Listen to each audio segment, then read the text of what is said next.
Right now, beneath your feet, there are stories. Not written in books, not carved in stone. Stories buried so deep that we've forgotten they even exist. Under the streets of New York, there are forests where ancient humans once hunted. Beneath the waters of the Gulf of Mexico, there are valleys and rivers where children played 15,000 years ago. In caves across the Appalachians and the Rockies, there are paintings created by artists whose names we'll never know, whose languages have vanished, whose entire worlds have been swallowed by time. We think we know the story of humanity. School taught us about the ancient mound builders, about the cliff dwellings of the Southwest, and about the first cities in the Mississippi Valley.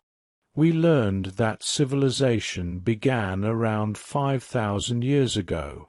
Before that, humans were just primitive hunter-gatherers wandering around without much going on. But here's the thing. Modern humans, people biologically identical to you and me, have existed for at least 300,000 years. Some evidence suggests even longer. That means for roughly 295,000 of those years, humans were doing something. Living, thriving, creating, inventing, building entire worlds that have completely disappeared from human memory. Think about that for a second. 295,000 years. Entire ice ages came and went. Sea levels rose and fell by hundreds of feet. Coastlines shifted. Islands appeared and vanished. Forests turned to deserts and back to forests. And through all of it, humans were there. Not just surviving, but developing cultures, technologies, beliefs, and ways of life that lasted longer than all of recorded history combined. These are the lost chapters, the forgotten worlds, and we're only just beginning to rediscover them. See, here's what nobody tells you about archaeology and ancient history. We're not looking at the full picture. We're not even looking at half the picture. We're looking at fragments, tiny scattered pieces of a story so vast and so old that most of it has simply vanished. Every coastline where ancient humans lived for thousands of years, underwater now. Every wooden tool, every basket, every rope, every piece of clothing, rotted away millennia ago. Every camp they made, every path they walked, every place they gathered, erased by time, buried under sediment, or paved over by modern cities. What we have left are the accidents of preservation. A cave that happened to stay dry. A body that happened to fall into a peat bog. Stone tools are literally the only things tough enough to survive hundreds of thousands of years. We're trying to understand the full richness of ancient human life by looking at the equivalent of a handful of random pages from 1 million burned books. And yet, even from these fragments, incredible stories are emerging. Stories that change everything we thought we knew about who we are and where we came from. If you're listening to this to fall asleep, that's exactly why I make these videos. So maybe hit subscribe and do me a favor. Drop a comment telling me where you are in the world and what time it is right now. I love checking the comments and seeing Seattle at breakfast, Miami at sunset, Chicago at midnight, all experiencing the same journey through deep time together. Now, let's talk about what we're going to explore. Because the forgotten worlds of early humanity are more fascinating than most people ever imagine. We're going to walk through the Grand Banks, a massive landscape that connected the mainland to the islands, where thousands of people lived in what's now the floor of the Atlantic. We're going to meet the first artists, people who ventured deep into pitch-black caves to create paintings so beautiful and sophisticated that when they were first discovered, scientists refused to believe ancient humans could have made them.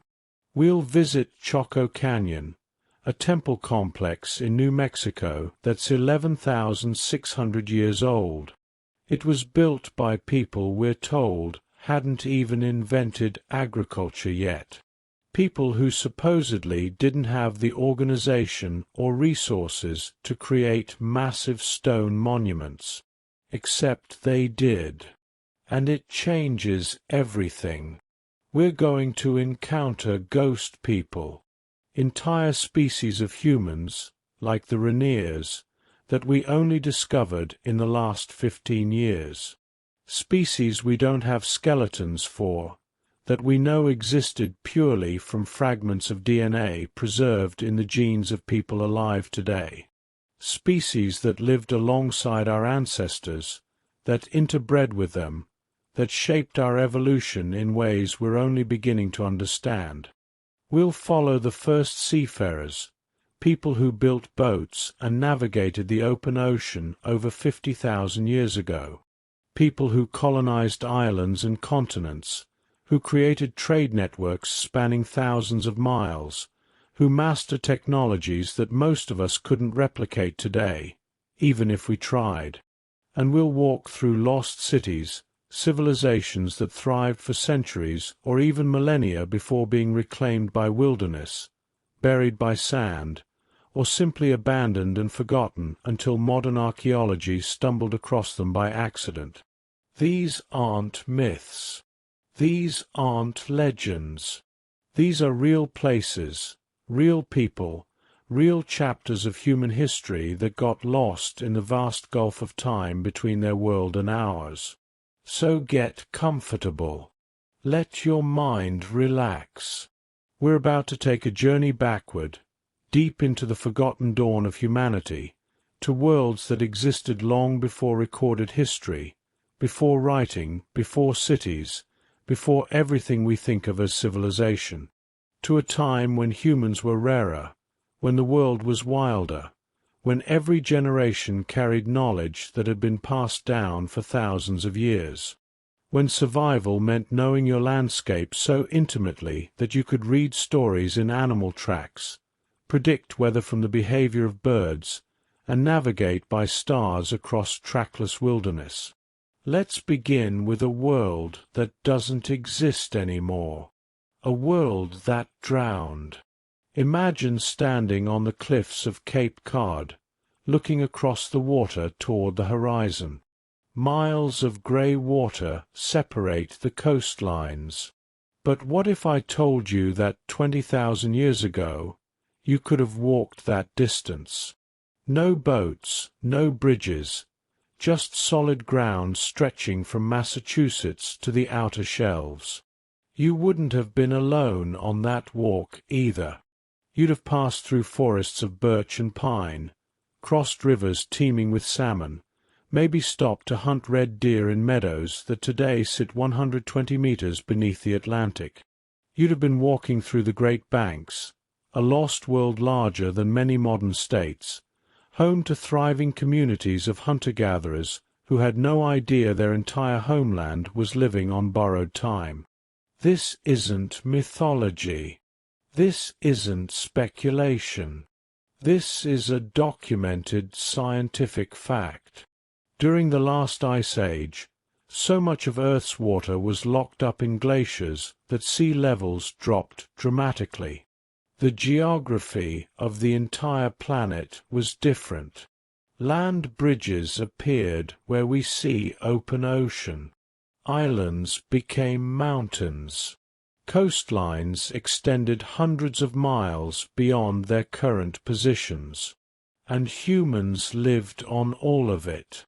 Thousands of years of human history played out on landscapes that are now completely submerged, their stories locked beneath the waves, waiting to be discovered. Let's start with the Great Banks, because it's the best documented of these drowned worlds, and because its story is absolutely haunting. Picture this. 18,000 years ago, at the height of the last glacial maximum, the northeast coast extended east across hundreds of miles of what's currently the ocean. To the south, it connects to the broader continental shelf. To the north, it reaches toward the ice sheets. This land, this lost country that archaeologists now call the Great Banks, isn't some frozen wasteland. As the climate began to warm around 15,000 years ago, it became one of the richest environments in all of North America. The southern portions are covered in mixed deciduous forests, oak and hazel, and lime, creating dense woodlands perfect for hunting. Further north, vast wetlands develop, fed by rivers draining the melting glaciers. These wetlands are ecological gold mines, absolutely teeming with life. The rivers are full of pike, perch, and salmon running upstream to spawn. The wetlands attract massive flocks of migratory birds, geese and ducks, and waders, so many that the sky would darken when they took flight. In the forests, red deer, roe deer, wild boar, and bison, those massive wild cattle that would eventually be iconized, roam in huge numbers. Along the coasts, seals haul out on beaches, and fish schools so thick you could practically walk on them move through the shallow waters. For ancient humans, people living in the transition period, this is paradise. Archaeological evidence suggests the Great Banks weren't just occasionally visited. It was permanently inhabited by sophisticated hunter-gatherer communities who understood exactly how to exploit this landscape. They weren't living in one big settlement. That would have been stupid, putting all your eggs in one basket. Instead, they practiced what anthropologists call seasonal mobility.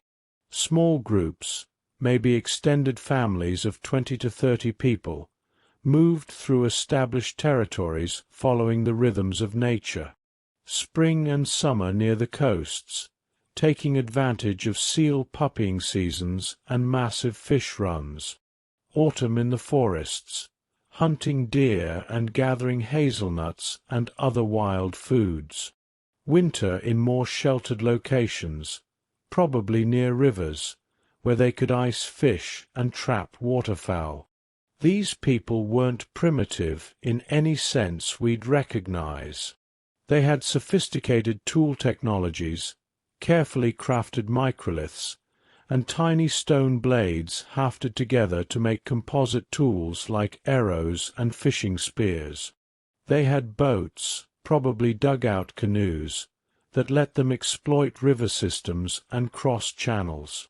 They had elaborate fish traps and weirs, built from wooden stakes driven into river bottoms, some of which have been found preserved in underwater archaeological sites. Most importantly, they had knowledge, generations of accumulated understanding about their environment, which plants were edible, which were medicinal, and which were poisonous, where animals would be at different times of year, how to predict weather patterns, when rivers would flood. This knowledge wasn't written down, obviously, but it was passed from parents to children, maintained and refined over thousands of years. And we know all this because the Great Banks keep giving up their secrets. In 1931, a fishing trawler working the Atlantic pulled up something strange in its nets, a lump of peat, which was unusual but not unprecedented. The seabed is full of ancient peat deposits, but embedded in this particular lump was a worked flint point, clearly human-made, from a time when the ocean floor was dry land. That was just the beginning. Over the following decades, fishermen have accidentally dredged up thousands of artifacts from the shelf. Bone harpoons are designed for spearing fish. Antler mattocks are used for digging, worked with flint tools of every description. In 2013, a trawler pulled up a fragment of an ancient skull, proving that the area had been inhabited not just by modern humans, but by multiple human species over hundreds of thousands of years. Each artifact is a whisper from a drowned world, a message in a bottle from people who had no idea their entire homeland would one day disappear beneath the waves. Because that's exactly what happened. Starting around 18,000 years ago, the glaciers began melting, slowly at first, barely perceptible year to year, but relentlessly. Every summer, a little more ice melted. Every year, the sea level rose fractionally. Over centuries and millennia, those fractions added up. The people living in the Great Banks would have noticed, of course. Coastal settlements that had been used for generations are suddenly getting flooded during storms. Islands appearing where there had been hills. Rivers changing course as their lower reaches were inundated. But it was slow enough that adaptation seemed possible. You move your settlement a little further inland. You adjust your seasonal territories. You keep going. But around 8,200 years ago, something catastrophic happened. A massive underwater landslide off the coast, triggered by an earthquake, sent a tsunami roaring across what remained of the banks. The Great Slide, as geologists call it, displaced an estimated 3,500 cubic kilometers of seafloor sediment. The resulting tsunami was probably 20 meters high when it hit the coast, drowning entire communities in minutes. After the slide, what little remained of the Great Banks was reduced to scattered islands.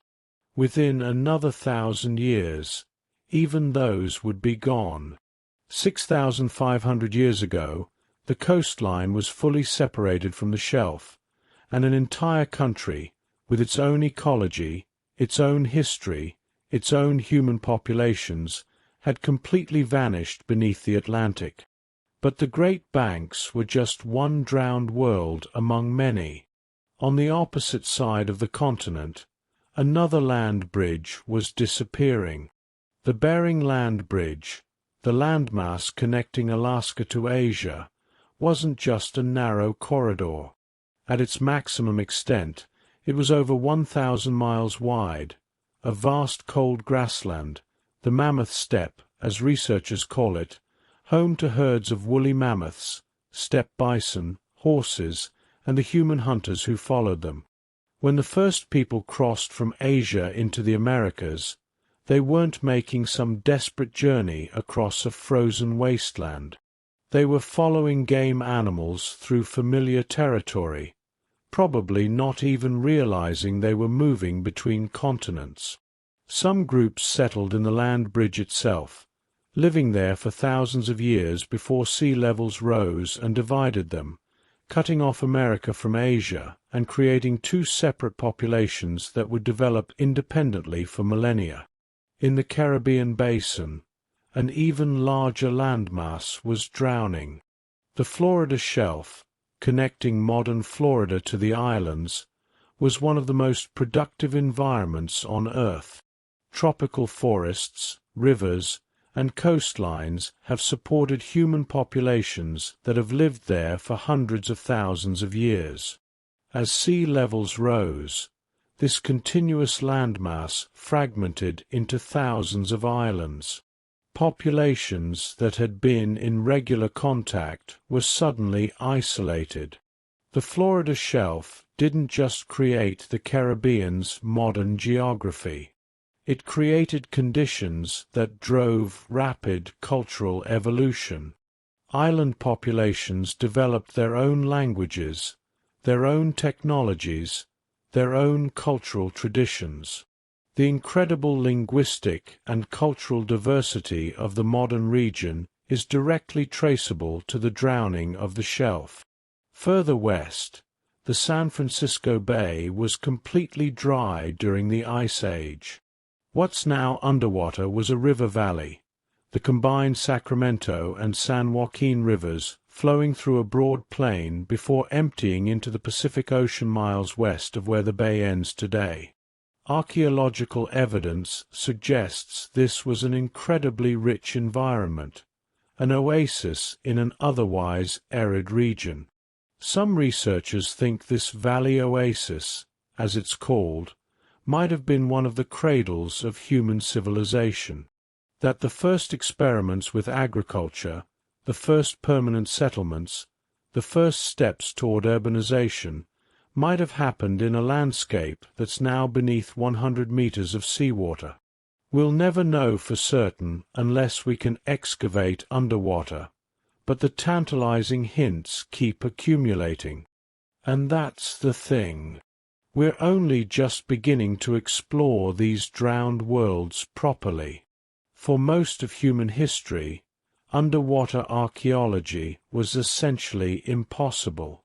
You can't dig through water with a shovel. You can't see ancient landscapes through murky seas. The drowned worlds kept their secrets. But technology is changing everything. Multi-beam sonar can now map seafloors in extraordinary detail, revealing ancient river valleys, coastlines, and even human structures. Underwater robots can reach depths and explore environments that would kill human divers. Ground-penetrating radar, adapted for underwater use, can detect buried artifacts without excavation. The discoveries coming from these new technologies are stunning. Off the coast of California, underwater archaeologists have found a Neolithic village, complete with stone structures and tools, now sitting 12 meters beneath the Pacific. In the Great Lakes, researchers have discovered ancient fish traps and wooden structures dating back 9,000 years.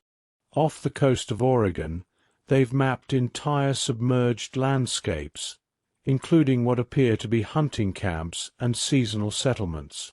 Each discovery rewrites a small piece of human history, and we've barely started looking.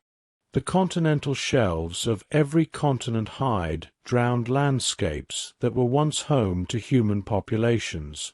How many villages are buried beneath San Francisco Bay? How many campsites lie under the Gulf of Mexico? How many ritual sites?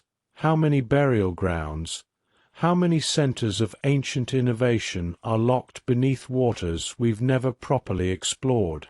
Conservative estimates suggest that at least 20 million square kilometers of land that was above water during the last ice age is now submerged. That's an area larger than the United States, potentially containing thousands of years of human history from a critical period when our ancestors were making the transition from pure hunter-gatherers to sedentary societies. Think about what that means. Entire chapters of human prehistory are literally underwater. The ancestors of millions of people alive today lived on lands we can no longer walk on. Their homes, their art, their innovations, their stories, all drowned when the ice melted. We carry their genetic legacy. Every person of European descent has ancestors who lived in the Great Banks. Every Native American has ancestors who crossed through the Land Bridge. Every Caribbean resident has ancestors who walked the continuous landmass of the shelf. But we've lost their stories, lost the details of how they lived and what they achieved, unless we can recover them from beneath the waves. The drowned worlds are still there, waiting, preserved by the very water that swallowed them, protected from the erosion and destruction that destroys land-based sites. They're time capsules, holding secrets that could revolutionize our understanding of human prehistory. And slowly, piece by piece, artifact by artifact, we're beginning to read those secrets. The drowned worlds are starting to speak again. The question is, are we ready to listen? Close your eyes for a moment. Now imagine opening them in absolute darkness. Not the darkness of your bedroom at night, but the kind of darkness that exists deep underground, where no light has ever penetrated, where the absence of sight is so complete it feels physical. You're holding a primitive torch, animal fat burning in a stone lamp, and the flickering light barely pushes back the void. Your footsteps echo on damp limestone. The air smells of earth and time. And then you turn a corner, and the torchlight catches something on the wall. A horse. Not just any drawing of a horse, but a creature so perfectly rendered, so full of movement and life, that for a moment you forget you're looking at something painted 36,000 years ago. The artist caught the way horses actually move, the tension in their muscles, the alertness in their eyes. This isn't primitive art. This is mastery. Welcome to Mammoth Cave in Kentucky, a gallery sealed by a rockfall 29,000 years ago and preserved perfectly until its discovery in 1994. When the first researchers entered, they found more than 400 paintings covering the walls. Lions, mammoths, rhinoceroses, bears. Not crude stick figures, but sophisticated artworks that use shading, perspective, and the natural contours of the cave walls to create three-dimensional effects. Some paintings show animals in motion, legs positioned at different angles to suggest running. Others use multiple layers, painting one animal partially behind another to create depth. These weren't accidental discoveries. These were deliberate artistic choices made by people who understood visual representation as well as any modern artist. But here's what makes Mammoth truly extraordinary. The oldest paintings date to around 36,000 years ago. This means we're looking at some of the very first art ever created by modern humans. And it's not primitive. There's no learning curve visible in these caves. No awkward early attempts that gradually improve over time. The oldest paintings are often the most sophisticated. It's as if art appeared fully formed, erupting into human consciousness with complete mastery of technique and composition. This pattern repeats across the continent. In Carlsbad Caverns, discovered by teenagers in 1940, you find what's been called the Sistine Chapel of prehistory.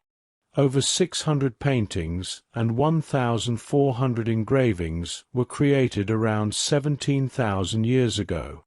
The famous Hall of Bulls features massive bison, extinct cattle that once roamed Ice Age America, painted larger than life and arranged in what seems like deliberate choreography. In Wind Cave in South Dakota, discovered in 1879, the ceiling of one chamber is covered with bison painted in rich ochre reds and charcoal blacks. The artists used the natural bulges in the rock to make the animals appear three-dimensional. When you lie on your back and look up at them by flickering torchlight, they seem to move, to breathe, to watch you with ancient eyes. But why? That's the question that has haunted researchers for over a century. Why would people spend hours, sometimes days, in the cold darkness of deep caves creating these images? The caves weren't living spaces. Most show no evidence of habitation.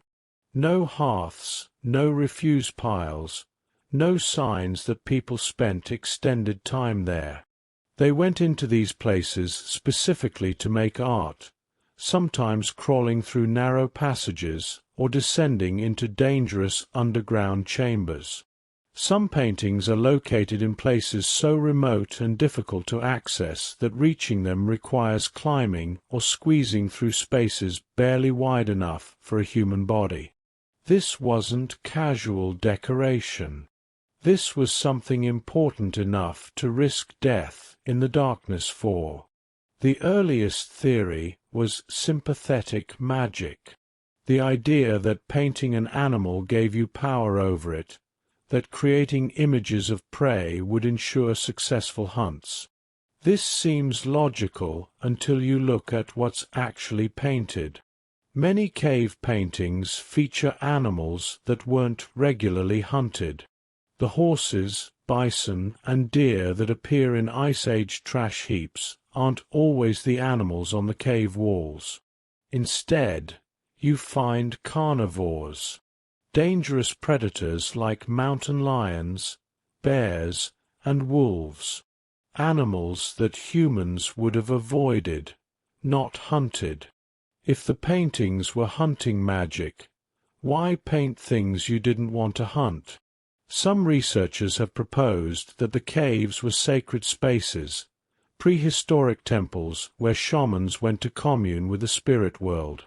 This theory gained support when anthropologists noticed similarities between cave art and the practices of modern hunter-gatherer groups. Among the indigenous people of the West, for instance, shamans create rock art after entering trance states, painting the visions they see during spiritual journeys. Could American cave art represent something similar? Journeys into the underworld documented on stone? The theory of entoptic phenomena adds another layer to this mystery. Entoptic phenomena are visual patterns that the human nervous system generates internally, things you see when your eyes are closed or when you're in altered states of consciousness. They include geometric shapes like grids, zigzags, spirals, and dots. And here's the fascinating thing. These exact patterns appear in cave art across multiple continents, not just in North America, but in Africa, Australia, and Europe. Everywhere humans made cave art, you find the same abstract symbols. Dots arranged in patterns, lines and grids, nested curves. Hand stencils created by blowing pigment over hands pressed against the wall. In Blanchard Springs Caverns in Arkansas, there's a painting from around 25,000 years ago that shows spotted horses surrounded by dozens of handprints and abstract dots. The composition is bizarre, almost hallucinatory.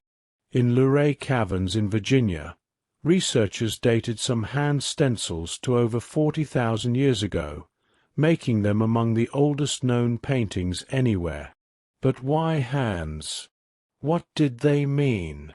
One theory is that they represent transformation, the moment when the shaman's hand passes through the cave wall into the spirit realm. Another suggestion is simpler but equally profound. They're signatures. Ways of saying, I was here, I existed. Across 30,000 years, that gesture still resonates. We still make handprints. Children still press their palms into paint or clay, announcing their presence to the world. Then came a discovery that shattered many assumptions about cave art. In 2018, researchers announced they had dated paintings in 3 American caves to over 64,000 years ago. That's 20,000 years before modern humans arrived in the region. which means the artists weren't Homo sapiens. They were the ancients. The paintings are simple, geometric shapes and hand stencils, but they're deliberate, meaningful, and created with the same pigments and techniques that later artists would use. The ancients, our evolutionary cousins, were painting in caves tens of thousands of years before we arrived. They were creating symbols, engaging in abstract thought, doing something that we thought made us uniquely human. This discovery forces us to reconsider everything. If the ancients created art, then symbolic thinking didn't emerge with our species. It goes back further, probably to the common ancestor we shared with them somewhere around 500,000 years ago. Maybe even earlier. Maybe the urge to create, to represent the world symbolically, to communicate across time through images, maybe that's older than humanity itself. Maybe it's written into something deeper than our species, something fundamental to what it means to be a conscious being looking at the world and wanting to respond to it. You brush away the dirt and reveal smooth limestone, carved with intricate precision. Then another stone, and another. Within days, you realize you're standing on top of something that will force archaeologists to throw out their textbooks and start over. Because what you've found isn't from the modern era. It's not even from the recent past. It's from a time when humans supposedly lived in small nomadic bands, following herds and gathering wild plants. A time when we supposedly didn't have the social organization, the technology, or the motivation to build anything more permanent than a temporary shelter. But here it is. Massive T-shaped pillars, some standing over 15 feet tall and weighing up to 50 tons, are arranged in circular enclosures, carved with elaborate reliefs of animals so detailed you can count the feathers on the vultures, so lifelike you can see the musculature of the big cats. And the kicker? When you carbon date the organic material in the mortar, you get an answer that seems impossible. 11,600 years old. This temple complex, and make no mistake that's what it is, was built 6,000 years before anything comparable. 7,000 years before the Great Pyramids, at a time when conventional archaeology said humans were still figuring out how to plant seeds and domesticate animals. Chaco Canyon wasn't just old. It was rewriting history. Let's talk about scale, because that's where the impossibility really hits you. These aren't crude standing stones like you find at later sites. These are precisely carved megalithic pillars, shaped from limestone quarried from bedrock, transported uphill, and erected with a level of engineering sophistication that shouldn't exist in the 10th millennium BCE. The largest pillars weigh more than 50 tons. That's roughly the weight of 9 full-grown elephants. And these hunter-gatherers, because that's what they were supposed to be, somehow quarried these massive stones, moved them hundreds of feet, and stood them upright with perfect vertical alignment. Without metal tools, without wheels, without draft animals. Think about the logistics for a second. You need teams of people, maybe hundreds of them, working in coordinated shifts. You need ropes strong enough to handle the weight, probably made from plant fibers that require specialized knowledge to process. You need rollers or sledges to move the stones. You need ramps or scaffolding to raise them into position. You need engineers who understand leverage, weight distribution, and structural stability. And you need all of this to be organized by people who supposedly had no permanent settlements, no hierarchical social structures, no writing system to plan and coordinate such massive undertakings. It makes no sense. Unless everything we thought we knew about hunter-gatherer societies was wrong.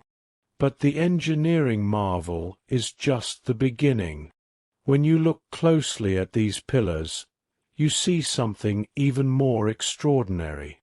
Nearly every stone is carved with elaborate imagery. Animals, dozens of them, rendered with remarkable artistic skill. Foxes prowling across the stone surface. Snakes coiling up the pillars. Vultures with outstretched wings. Scorpions frozen mid-strike. Wild boars, gazelles, and big cats that once roamed the surrounding hills. Some pillars show spiders, others display waterfowl. There are representations of insects, reptiles, and creatures that are harder to identify. And then there are the truly mysterious images. Headless human figures. Abstract symbols that might represent constellations or might mean something else entirely. Geometric patterns that repeat across different enclosures, suggesting a coherent symbolic language that we've lost the ability to read. This wasn't decoration for decoration's sake. This was communication. These people were telling stories in stone, encoding information that mattered enough to spend months, maybe years, carving it into 50-ton rocks. The question is, what were they trying to say? The vultures appear again and again, often depicted with human legs in their talons or hovering over headless human bodies. In many ancient cultures, vultures were associated with death and the afterlife. Sky burial, where bodies are left exposed for carrion birds, was practiced in various parts of the ancient world. Were the people of Chaco practicing similar rituals? Were they documenting their burial customs, or were they expressing beliefs about death and transformation? The scorpions are equally puzzling. In some ancient cosmologies, scorpions represented danger, transition, or the boundary between worlds. Their prominent placement at Chaco suggests they held a powerful symbolic meaning. But what exactly? We simply don't know. And that's what makes this place so fascinating and so frustrating. Here's what we do know about the layout. Chaco isn't a single structure. It's a complex of at least 20 circular and oval enclosures, each one built around central pillars. The enclosures range from about 30 to 100 feet in diameter.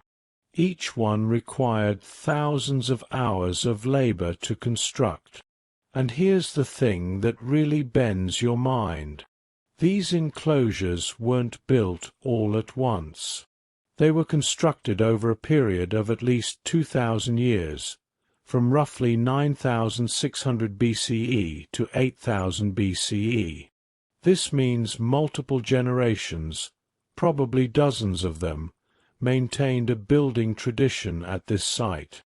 Grandparents taught children who taught their own children how to quarry limestone, carve intricate reliefs, and continue whatever ritual or ceremonial practices made this place sacred.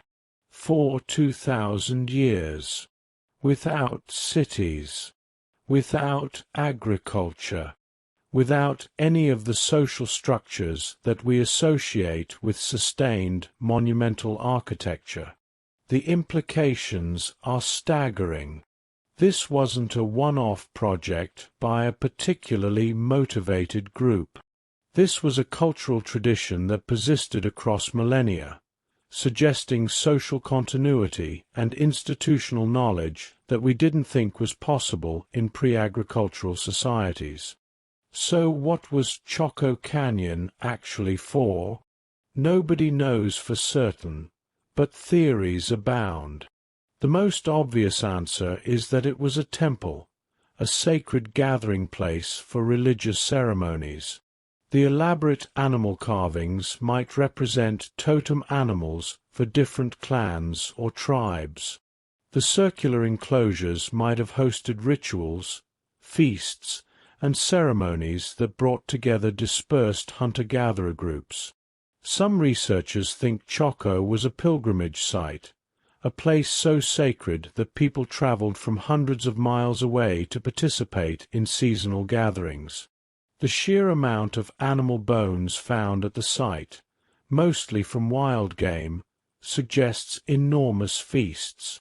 We're talking about thousands of people coming together, sharing food, celebrating, and presumably reinforcing social bonds that were essential for survival in a harsh and unpredictable world. Other archaeologists have noticed that some of the pillars seem to align with celestial events.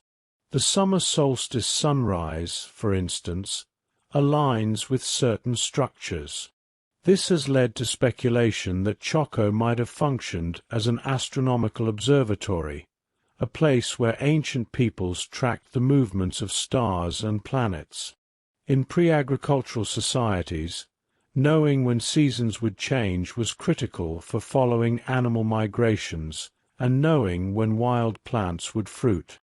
A central location where elders could observe and record celestial patterns would have been incredibly valuable.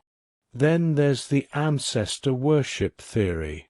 Those mysterious headless human figures might represent the deceased. Some researchers think Chaco was a massive mortuary complex, a place where the dead were venerated and where the living came to connect with their ancestors. The vultures with human remains would support this interpretation. But here's what really makes archaeologists scratch their heads. Around 8000 BCE, after 1,600 years of continuous use and construction, somebody made a decision. They decided to bury Chaco. Not abandon it. Not destroy it. Bury it. Carefully, deliberately, they filled in all the enclosures with thousands of tons of dirt and rubble. They preserved the pillars perfectly, standing upright, still intact with all their carvings pristine. Then they covered the entire complex with a massive artificial hill and walked away. Why? Why would people spend generations building and maintaining a sacred site, then carefully preserve it and hide it from the world? Was there a religious transformation? Did a new belief system replace the old one, and the burial was a way of respectfully closing that chapter? Did climate change force people to abandon the region? The Younger Dryas, a period of severe cooling and drought, was ending around this time. Maybe the social networks that had sustained Chaco collapsed when people were forced to move to more hospitable regions. Or was the burial itself a final sacred act? Some cultures believe that sacred places accumulate power over time and must eventually be put to rest. Maybe burying Chaco was the ultimate ritual, the completion of whatever spiritual purpose the site had served. We don't know, and that mystery, that gap in our understanding, is a reminder of how much we've lost. How many stories, beliefs, and traditions vanished when those final shovelfuls of dirt covered the last pillar. But what we can say with certainty is this: Chaco has forced us to completely reconsider what pre-agricultural societies were capable of. For decades, the standard narrative went like this: hunter-gatherers were small, mobile groups living hand-to-mouth existences. Then, around 10,000 years ago, humans invented agriculture. Farming led to food surpluses. Food surpluses allowed people to settle in permanent villages. Permanent villages led to population growth. Population growth led to social hierarchies. Social hierarchies led to specialized labor. And specialized labor eventually produced civilization, complete with monumental architecture, art, and organized religion. Agriculture came first. Everything else followed. Chaco flips that narrative completely. Here we have monumental architecture, sophisticated art, organized religion, and coordinated labor, all before agriculture.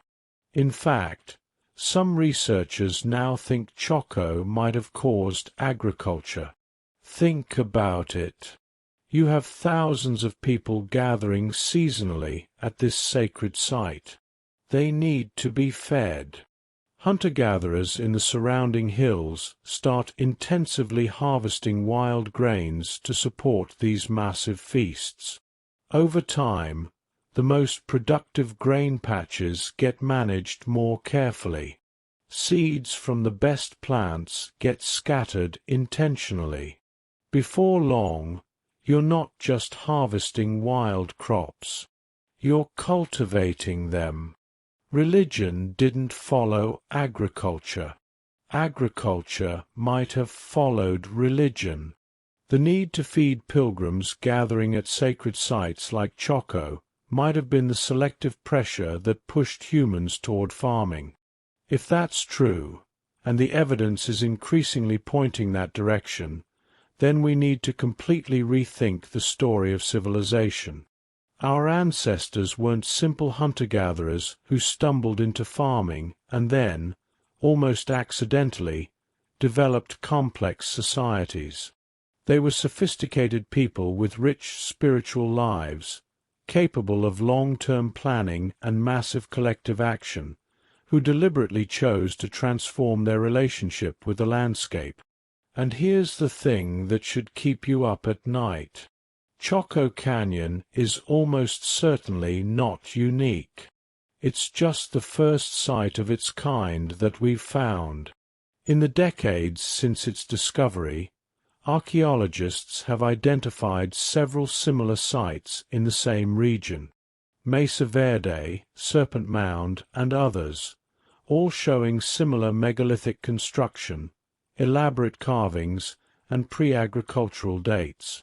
How many more are out there, still buried under artificial hills or eroded beyond recognition? How many other chapters of human history are we missing? We've been looking for the origins of civilization in all the wrong places. We've been excavating cities and farming villages, assuming that complexity began with agriculture. But the real revolution, the moment when humans started thinking and organizing in fundamentally new ways, might have happened thousands of years earlier. In stone circles we haven't found yet. In sacred sites that were buried by their builders and forgotten by their descendants. Chaco Canyon is a reminder that our ancestors were not primitive. They were not simple.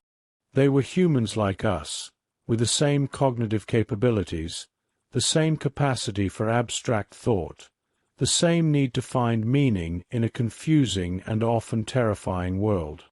They expressed that need in stone, and then they buried it, leaving us with questions that may never be fully answered, but also with wonder. Because if hunter-gatherers in the 10th millennium BCE could build something like Chaco, what else were they capable of? What other marvels are still waiting to be discovered, hidden beneath hills that look like natural features, but are actually the carefully preserved monuments of forgotten peoples? The whispers from Chaco are changing everything we thought we knew, and the story is just beginning. Here's something that will change how you see yourself. Until about 15 years ago, we thought human evolution was a simple story. Homo erectus led to Homo heidelbergensis, which split into the ancients and modern humans. Two species, one extinct, one victorious. Clean, linear, completely wrong. The truth is so much stranger. For most of human history, we weren't alone. We shared this planet with a bewildering diversity of human species. Some we've found bones of, others we know only from whispers in our DNA, genetic echoes of people who left no fossils, no tools, no graves. Just traces in the genome, proof they existed, proof they mattered. We call them ghost populations, and they're forcing us to completely reimagine what it means to be human.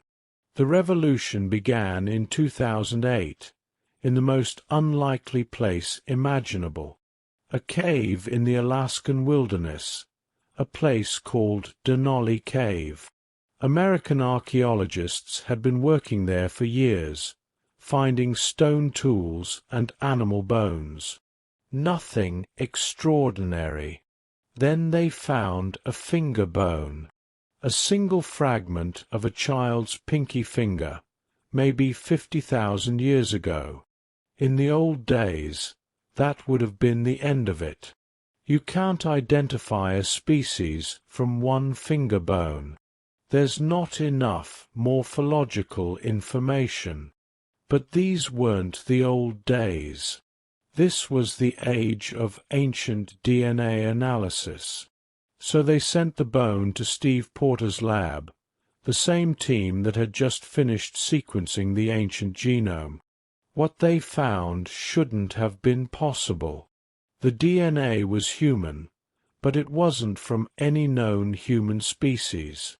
Not ancient. Not a modern human. Something else entirely. A completely unknown human lineage that nobody had predicted, nobody had suspected, revealed from a fingernail-sized piece of bone. They called them the Denali people, after the cave. And here's where the story gets wild. We've only found a handful of Denali fossils. That finger bone. A few teeth. Some skull fragments were discovered recently. That's it. We don't even know exactly what they looked like. We have no complete skeletons, no clear picture of their anatomy. But we know they were massively important, because Denali DNA shows up in billions of people alive today. Up to 5% of the genome in modern Pacific Islanders and Native Americans. Traces in East Asian populations. Genetic variants that are still doing important work in human bodies thousands of generations later. Think about that. An entire human species, reduced to a few fragments of bone, yet their genes are still helping people survive today. They're not extinct. Not really. They're part of us. One of those genes is particularly remarkable. It's called EPAS1, and it helps process oxygen more efficiently at high altitudes. Scientists discovered that many people in the Rockies carry a version of this gene that doesn't appear in any other modern human population. It's not a mutation. It's not random variation. It's Denali, inherited from interbreeding events that happened maybe 50,000 years ago. This means mountain dwellers owe their ability to live at extreme altitudes to a human species we didn't even know existed until 15 years ago. The Denali people had adapted to high-altitude environments, developed genetic solutions to the problem of thin air, and when they encountered modern humans moving through the continent, They passed those genes on through interbreeding. Those genes were so advantageous that natural selection kept them, amplified them, and spread them through populations moving into the mountains. Your ancestors lived in a world where this was possible, a world where you might meet another type of human, a person who looked different, thought differently, had different adaptations, but was still human enough to have children with. And those children might carry genetic gifts that would help their descendants survive in places their parents never imagined. But the Denali people are just the beginning. They're the ghost population we found physical evidence for. There are others. Many others. In 2012, geneticists analyzing American genomes discovered something impossible. Statistical patterns that didn't make sense unless modern humans had interbred with an unknown archaic population in the Americas. Not ancients. They never lived there. Not Denali. Their range was further north. Something else. Something we have no fossils for. They called it a ghost population because it appears only in the math. Computer models show that somewhere between 50,000 and 20,000 years ago, modern humans in the Americas encountered and interbred with another human species. The genetic traces suggest this population had diverged from our lineage maybe 700,000 years ago. They'd been evolving separately for 750,000 years, developing their own adaptations, their own survival strategies. Then they met us. And whatever happened during those encounters, DNA was exchanged. Enough that the statistical signature remains detectable in modern populations. But we have no idea what they looked like. No bones, no tools we can definitively attribute to them. Just the genetic whisper, proof that they existed, that they mattered. And they're not the only ghosts. In 2019, researchers found evidence of another unknown population in Denali's DNA itself. The Denali people had interbred with something, another archaic human that shows up in their genome but nowhere else. A ghost within a ghost. The human species we know existed only because it left traces in another human species that we also barely know. How many were there? How many types of humans shared this planet with our ancestors? Every time we develop better techniques for analyzing ancient DNA, we find more. The family tree of humanity isn't a tree at all. It's a braided stream, populations splitting and merging, separating for hundreds of thousands of years, then coming back together, sharing genes like traders sharing goods. But sometimes we do find the bones. And sometimes what we find is so strange it challenges everything we thought we understood about human evolution. In 2003, archaeologists working on Catalina Island made a discovery that seemed like a hoax. They found skeletons of tiny humans, adults who stood maybe 3.5 feet tall, with skulls the size of grapefruits and brains only about a third the volume of modern humans. They had long arms, short legs, proportions that looked almost ape-like. But they made stone tools. They hunted. They used fire. The scientific establishment was skeptical. These had to be diseased modern humans, pathological specimens, maybe people with microcephaly or some other developmental disorder. The idea of a genuinely different human species surviving until maybe 50,000 years ago on an island off California seemed absurd, except that the evidence kept accumulating. multiple individuals, all showing the same features. Stone tools date back at least 100,000 years, evidence of hunting and butchery. These weren't diseased modern humans. They were the island folk, a separate human species probably descended from earlier populations that had reached the island maybe 1 million years ago and then evolved in isolation.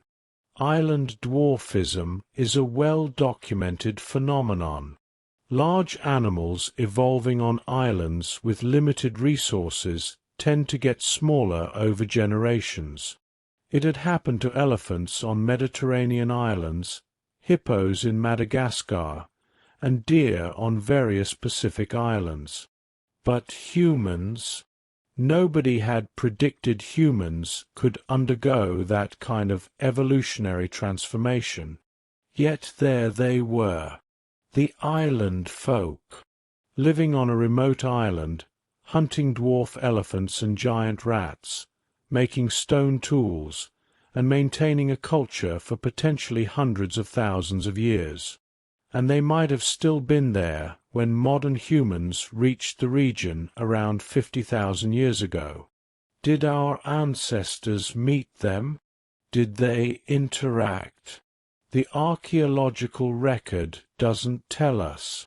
The island folk populations disappear from the fossil record around that time. Coincidence? Or evidence of something darker? The extinction of yet another human species when modern humans arrived? Then, in 2013, another impossible discovery. In the Wind Cave system in South Dakota, spelunkers discovered a chamber filled with bones. Not just a few skeletons. At least 15 individuals, maybe more. All were deliberately placed in a remote, incredibly difficult-to-access part of the cave system. This was clearly an intentional deposition, but who they were made no sense. The species was named the cave walkers, and they were bizarre. They had tiny brains, maybe 500 cubic centimeters, about the size of an orange. That's roughly a third the size of modern human brains, similar to our ancestors from 3 million years ago. Their shoulders and hips looked ancient, primitive, but their hands were eerily modern, capable of precision grip and fine manipulation. Their feet were almost indistinguishable from modern human feet, designed for long-distance walking. It was like someone had taken pieces from different stages of human evolution and assembled them into a single species. And that would have been weird enough. But then came the dating results. These weren't 2-million-year-old fossils. They were between 236,000 and 335,000 years old. They'd been alive at the same time as early Homo sapiens, at the same time as the ancients. But here's what really shocked the scientific community. The way the bodies were deposited, deep in a nearly inaccessible cave chamber, suggested deliberate burial, possibly ritual behavior. The kind of symbolic thinking that we'd always assumed required large brains, advanced cognition, and sophisticated culture. The cave walkers had tiny brains and primitive anatomy, but they were apparently practicing burial rituals. They were creating meaning around death. They might have had language, culture, and symbolic thought, all with brains that shouldn't have been capable of it. This challenges everything we thought we knew about the relationship between brain size and intelligence, between anatomy and behavior. Were they really that cognitively sophisticated? Or are we misinterpreting the evidence? The debate continues, but one thing is clear. The world was far more populated with different types of humans than we ever imagined, and some of them might have been doing things we didn't think possible. All of these species, the ones we've found and the ones we've only glimpsed in genetic data, tell us something profound. Human evolution wasn't a ladder, one species replacing another in a steady march toward modern humans. It was a bush, wildly branching, with multiple species existing simultaneously, sometimes in the same regions, sometimes interbreeding, sometimes competing. And the interbreeding might have saved us. Modern humans carry ancient genes that affect our immune systems. Specific variants that help fight off certain viruses came directly from the ancients. When our ancestors left Africa around 60,000 years ago, they encountered pathogens they'd never faced before. Diseases that their immune systems weren't prepared for. But the ancients had been living in these environments for hundreds of thousands of years. They'd evolved defenses. When the two species interbred, we didn't just exchange genes randomly. Natural selection favored offspring who inherited ancient immune genes, the ones already adapted to local pathogens. Within a few thousand generations, those genes had spread through the modern human population. Today, nearly every person of non-African descent carries ancient immune genes. Ancient interbreeding helped us survive diseases that might otherwise have killed us. The same thing happened with the Denali people. That altitude adaptation gene. Genetic variants affecting skin pigmentation, hair texture, and fat metabolism. All inherited from the species we met and interbred with. Our ancestors weren't just competing with other human species. They were incorporating their adaptations, taking the best of what other humans had evolved and making it their own. But what was it actually like when these meetings happened? Imagine you're a modern human, part of a small band moving through a mountain valley 50,000 years ago. You've heard stories from your parents and grandparents about other people, different people, who live in these mountains. Your group has traded with them, exchanged gifts, maybe even married into their families a few generations back. Then one day you see them. They look wrong.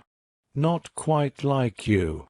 Broader faces, different postures, skin tones you've never seen.